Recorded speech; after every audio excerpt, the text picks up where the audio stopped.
Manipurdasu nupida natana nupa sex worker laibagi wafam puthoknarakle. Malemgi laiba kayada nupi sex worker gumna nupa sex worker kaya marum lairibasi gumna Manipurdasu nupa sex worker tholaklabra haibagi wafam kaya marum gender issue da thabak tawriba NGO singge lusingba pause asida phongdorokle.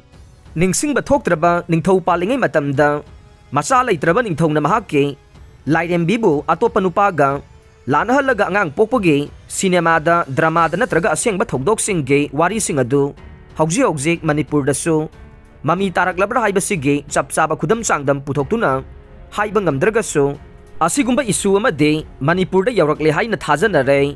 Mayum palabi nupisinga atopa nupaga lanabagi thogdok wathok kaya ama state asida suthoe.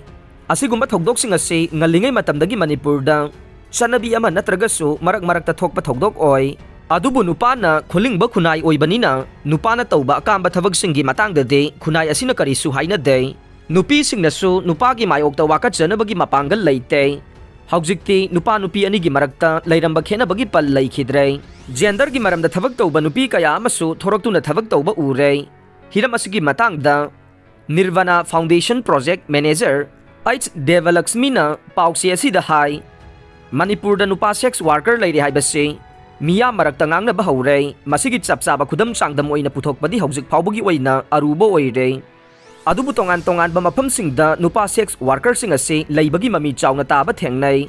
Sex worker sing asidi masagi chahi yamlabasu chahi nauriba miyoi kayaga punna leiminabagi thabak ase adumak chathaduna lakle. Mahaki NGO asigi makhada leiba client singi maraktasu matai manawni haina lakminarabasu chawna chahi khenabana chingbasing uba thengnai. Chapchana sex worker amara haina hangjiluba matamdasu khangde haiduna adumak leithongnabagi phibamdadi leire. Miyamna ngangnaraklibase karigumba kharadi leire haibase aikhoi khudingmakna khangminaba yai haikhe. Mahakna makha taraduna hauji ningthamtha changba haurakpaga loinana mayai kaba drug sizinaduna overdose chatpagi changsu nupidagi nupana chang wangna lei. Karigumba lambido overdose chatuna miyoi ama leiramba matamda NGO asigi maikaidagi angamba mateng pangduna lakle. Police na overdose chatpa miyoi ama thengnarabasu makoida pau piraktuna ahing nungthil naidana miyamgidamakta thabak taure. Mari leinabasingi maikaidagi ahenba thaurangsing laukhatuna mayai kaba chinjak sizinariba miyoising asibu aranba lambida chatpadagi kalhaunaba honabagi mathau taba yamna leiri haikhe. Nakalamaromda Women Action for Development WAD gi President Sovita mangsa tabamna hai Manipurda nupa sex worker sing leiri haibase maikai kayadagi phongdoknarakpa haure.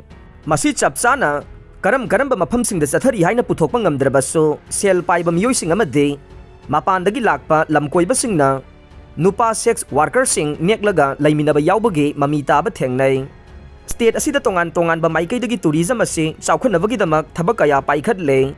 Tourism chawkhalakpa matamda sex tourism asisu soidana yaudaba yadraba machak ama oirakane. Khudam oina lamkoiba kayana pamna chaliba Bangkok hairiba laibak asida sex tourism dagi achouba senpham ama lakle.